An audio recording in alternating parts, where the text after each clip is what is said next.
What's up YouTube? Elsa STi here. Happy Wednesday morning to you.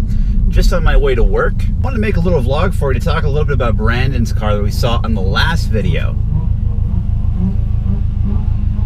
I literally have a Dodge Dart that's revving at me right now. Can you hear that? I gotta say, Brandon's car is an absolute beast. I've never been in a high horsepower Subaru like that, and it was an experience. Believe me, it was. And it wasn't a jarring experience, as Brandon said. Like, the boost came on progressively. Like, it definitely put you back, but it didn't snap your neck in doing it.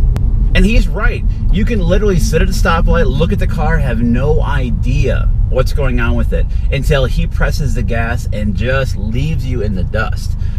I can imagine just how fun that car is to drive every single day. From other Subarus that want to mess with you to, the muscle cars, and others that think that, oh, it's just another lightly modified Subaru, and then they get a taste of that 525 or so odd horsepower. As mentioned in that video, that car has a reputation as being one of the baddest 2015 plus STIs around Denver, if not Colorado. It's definitely one of the high horsepower monsters of the Denver area. So if you ever see that car and you think it's him, watch out. Another thing I wanted to talk to you about today is I did a thing. I know you're asking, what is that thing? Well, if you haven't noticed now, I got my windows tinted last week. So I went over to Clear Cut Tinting in Aurora, Colorado, and Lewis hooked me up big time. If you're looking for window tinting here in the Denver area, or even if you're in Colorado, fantastic prices. Nobody could beat Lewis's price. Quality tint, took like an hour and 10 minutes. I was in and out of there, and the tint looks absolutely beautiful. So in terms of how dark I went with my windows, I got a 20% window tint. When you put that with the factory window tint that comes from the factory, it comes out and meters out to about 17% or so. Some of you might be wondering, Elsa, why didn't you get 5% or 3%? It's pretty simple. Because Elsa is white, the contrast between the tint and the paint actually makes the tint look much darker than your standard 20% tint. Another important factor was I wanted to be able to see out of my windows at night.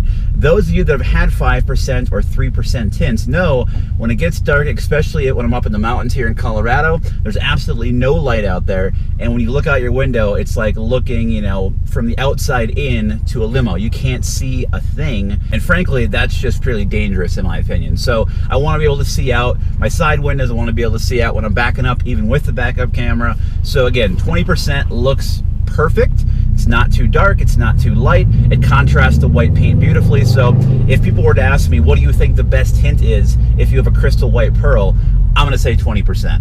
Oh yeah, another morning rush hour accident. It wouldn't be Denver without one. Another thing I got going on this week is I'm going to head back over to Subaru Motorsports in Aurora, and I'm going to have Dave and the guys hook me up by demounting my Blizzak WS80s, taking those off my wheels, putting back my stock Dunlops on, so I can get back to taking some corners fast now that the weather is getting consistently nice. If you're unfamiliar with winter tires, really the temperature where you want to start, considering taking them off is about 40 degrees or so. They're really made to work well below 40. Once you get up, 50 plus, and anything especially well above 50, they become incredibly soft. You're going to wear through them that much faster. So again, when it starts getting consistently above 40 degrees, it's time to take those winter tires off, or you're going to see that tire lifespan go down to this. Since she's going to be in the shop anyways, getting the summers back on, I'm also going to have Dave and the guys at Subaru do a Supreme 9000 Schaefer's oil change for me as long as she's going to be in there. So I should be pretty much set through the rest until probably the end of summer on oil. I'm about 5,000 miles of my current oil change, and I've had no consumption. Oil looks good. I have no complaints, no problems. And again, if you haven't watched that oil video, it's on my channel. Look it up. It's a good information for you, and you can hear why I recommend that everybody out there get their hands on Schaefer's Supreme 9000 for their Subaru. It may be hard to tell because even the highways are slow in Denver, but I'm on the highway now, so I want to wrap this up because people drive ridiculous. And my apologies for the bad audio this morning. I don't have my microphone with me today, so I'll definitely try to get that going again, because the internal microphone on the GoPro, not so good.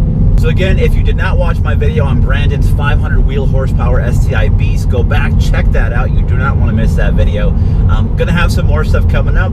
Maybe we can get something going on at Speedy Roo this week. I'll see if Dave wants to get on camera and talk a little bit. But again, until next time, thanks for watching. Like, comment, and subscribe. I'll see you again next time.